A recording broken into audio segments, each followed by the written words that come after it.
सिंधु घाटी सभ्यता 1.25 million square kilometre में फैली थी। लैंड वाइज उस टाइम की सबसे बड़ी सिविलाइजेशन थी।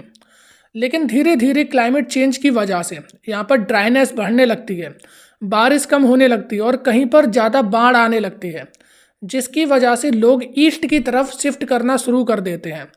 अब ये लोग आकर के यूपी, राजस्थान, बिहार, दिल्ली ऐसे पार्ट में बसना शुरू कर देते हैं। और जो पहले इंडस वैली सिविलाइजेशन का पार्ट था वहाँ पर आर्यन आकर के बसना शुरू कर देते हैं। लेकिन धीरे धीरे जब समय बीतने लगता है, लगभग 3500 साल पहले आर्यन भी ईस्ट की तरफ फ्लो करना शुरू करते हैं। और जहाँ पर ये जो यूपी, बिहार, राजस्थान, हरियाणा, पंजाब वाले रीजन में रहा करते थे, वहीं पर आर्यन भी आकर के रहने लगते हैं।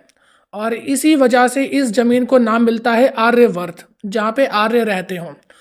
और ये आर्य में कई कबीले होते थे, क्लैन होते थे।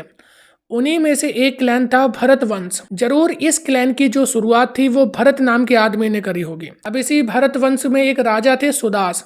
सुदास के सामने एक बहुत बड़ी समस्या आती है कि 10 अलग अलग राजा अपना अलायंस बना करके एक साथ सुदास के ऊपर अटैक करते हैं।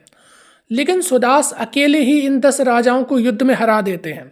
तो इन 10 राजाओं की जितनी भी जमीन थी वो सुदास के अंडर में आ जाती है, टेक्निकली भरत वंश के अंडर में आ जाती है, जिसकी वजह से उस जमीन का नाम पड़ता है भारतवर्ष। जहाँ पर भरत वंशी रहते हो उसे भारतवर्ष बोला जाने लगा। यही वो टाइम था जब वैदिक जनपद बनने लगते हैं, जैसे कि कंबोज, गांधार, अंग, अवंती, चेदी, वत्स्य, मल्ल, सूरसेन, अस्माका, वज्जी, मगध, ये धीरे धीरे किंगडम यहाँ पर फॉर्म हो रहे थे।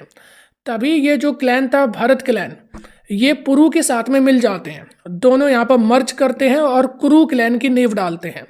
यहाँ से शुरुआत होती है कुरु जनपद की, जो कि बाद में चल करके कुरुक्षेत्र इनका रीजन बनता है और जो कि महाभारत के युद्ध में बहुत ज़्यादा इंपॉर्टेंट था।